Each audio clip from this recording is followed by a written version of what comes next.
경제를 보다 쉽게. 안녕하세요 여러분. KRB 경제연구소의 붕입니다. 이번 영상에서 다룰 내용은 정책금리 마지막 편으로 베이시스 포인트와 퍼센트 포인트, 대기성 여수신 제도에 관한 내용을 다루고 지금까지 배운 정책금리 내용을 종합 정리하도록 하겠습니다. 끝까지 시청해 주시기를 바라며 바로 시작하겠습니다. 제9강 정책금리 네 번째.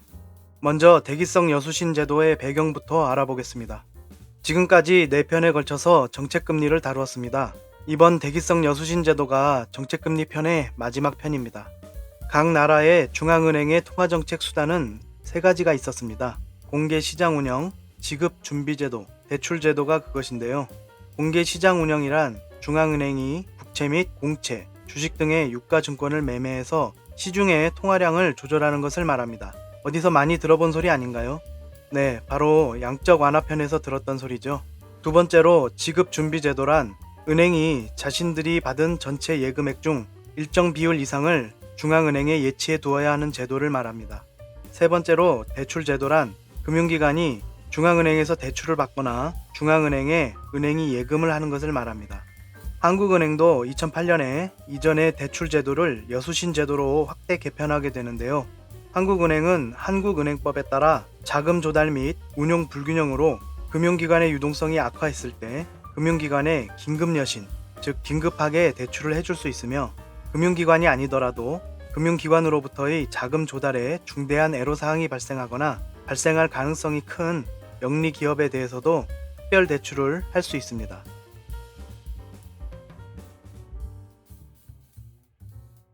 대기성 여수신 제도를 알아보기에 앞서 BP라는 것이 자주 보이는데 이것이 무엇인가 궁금할 수 있는데요.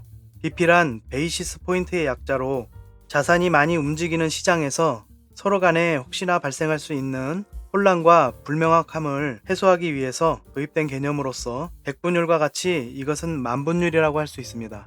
예를 들어서 20%의 금리가 10% 하락했다 라고 가정하면 이 소리가 금리가 18%가 되었다는 소리인지 아니면 20%의 금리가 10%로 하락했다는 소리인지 수많은 데이터를 사용하는 곳에서는 혼란이 발생할 수도 있습니다. 그래서 베이시스 포인트라는 것을 사용해서 그러한 혼란과 불명확함을 해소하는 것이죠.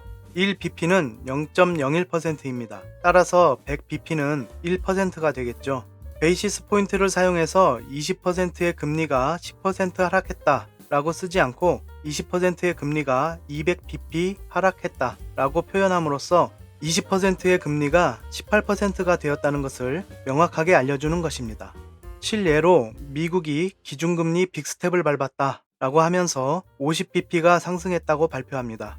또 한 가지는 퍼센트 포인트인데요. 퍼센트 포인트는 퍼센트 값 사이의 차이를 나타내는 것입니다. 20%의 금리가 200bp 하락했다라고 했으니 이 소리가 18%가 되었다는 소리라고 했습니다. 이때 20%의 금리가 18%가 되었으니 이 차이는 2% 포인트가 되는 것이죠. 2% 포인트가 하락했다 라고 하거나 10%가 하락했다 또는 200bp가 하락했다 라고 쓰는 것입니다. 이렇게 퍼센트 포인트는 퍼센트 값 사이 차이를 나타낼 때 씁니다.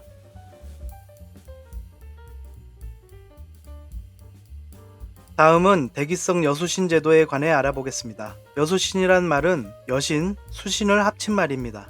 이 말의 주체는 은행이 되는 것으로 은행이 주인공이죠. 여신이란 은행이 돈을 빌려주는 것을 말하는 것으로서 은행이 고객에게 대출을 해주는 것입니다. 따라서 여신금리란 대출금리를 말하는 것이죠. 수신이란 은행이 돈을 빌리는 것으로 은행이 고객에게서 예금을 받는 것을 말하는 것이겠죠. 따라서 수신금리란 예금금리를 말하는 것입니다. 그래서 여수신 제도 하면 돈을 빌려주고 빌리는 제도를 말하는 것이겠죠. 대기성 여수신 제도란 중앙은행에서 운영되는 담보대출과 예금을 받는 정책 수단을 말하는 것입니다. 중앙은행이 돈을 빌리는 은행의 자금 사정이나 자금 용도에 대한 제한 없이 짧은 기간 동안 자금을 빌려주는 대신 시장 금리보다 높은 벌칙성 금리로 돈을 빌려주는 제도인 것입니다. 은행들이 기본적인 자산 건전성 요건을 충족하는 상황에서는 제한 없이 자금을 빌려준다는 점에서 은행들의 짧은 유동성 부족을 해결해주는 안전장치 같은 것이죠. 일반적으로 대출이 승인이 되면 은행은 대출 계좌를 개설하고 대출 금액을 대출자의 계좌로 입금을 하는데요. 대기성 여수신 제도를 사용할 때에는 대출 계좌에 잔액이 없는 상태로 유지하다가 은행이 실제로 자금이 필요할 때 원하는 금액을 인출하여 사용할 수 있습니다. 은행은 실제로 자금이 필요한 상황이 되었을 때 대출을 사용할 수 있고 유동성을 확보할 수 있으며 평상시에는 대출 잔액이 없는 상태로 유지되므로 대출 금액에 대한 이자 비용 부담을 줄일 수 있는 것입니다. 선진국 중앙은행 중 대기성 여수신 제도를 모두 운용하는 나라는 지도에 표시해 놓은 것처럼 유럽연합지역, 영국, 캐나다, 호주, 그리고 일본 등입니다.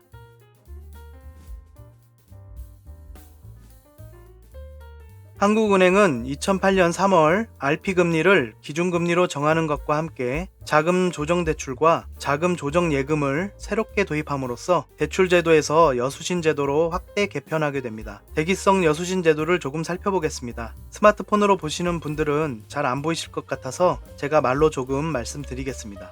대기성 여수신제도는 대출과 예금으로 나뉘어져 있고 대출에는 자금조정대출, 금융중개지원대출, 일중 당좌 대출, 특별 대출 이렇게 있고 예금은 자금 조정 예금 한 가지가 있습니다. 자금 조정 대출은 금융기관의 자금 수급 과정에서 발생한 부족 자금을 지원하는 것으로 국공채나 금융기관이 대출로 취득한 신용증권 이런 것들을 담보를 바탕으로 해서 한국은행 기준금리에 50bp를 더한 금리를 받습니다. 금융중개지원 대출은 한도 범위 내에서 은행의 중소기업 대출 실적에 따라 금융중개 기능에 필요한 자금을 지원하는 것으로 역시 담보를 바탕으로 연 0.25%에서 2.0%의 금리를 받습니다. 일중 당좌 대출은 당일 영업시간 중 금융기관의 일시적인 결제 부족 자금을 지원하는 것으로 역시 담보를 바탕으로 지원하며 무이자입니다. 특별대출은 앞에 이야기한 것과 같이 금융기관이 아닌 영리기업에 대한 것이며 세부적인 조건은 금융통화위원회가 지정합니다.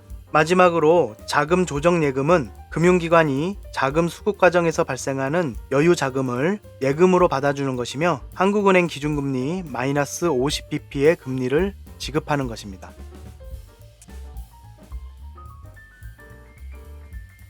끝으로 지금까지 4편의 영상으로 알아본 정책금리에 관한 내용들을 간략하게 종합 정리해 보겠습니다. 복습하는 개념이라고 생각하시면 됩니다.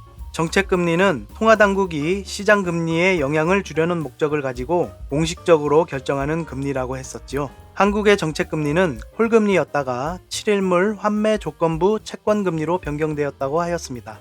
홀금리는 짧은 기간 동안 은행 사이에 서로 돈을 빌려주고 빌릴 때 받는 금리이고 환매 조건부 채권금리는 다시 되산다는 조건으로 판매되는 채권 거래 금리입니다. 기준금리는 중앙은행 또는 중앙은행 역할을 하는 금융정책기관에서 결정하는 한 국가의 대표 금리를 말한다고 했었죠. 한국의 기준금리는 7일물 환매 조건부 채권 금리입니다. 마지막으로 오늘 배운 대기성 여수신 제도, 중앙은행에서 운용하는 담보대출 및 예금을 받는 정책 수단인 것입니다.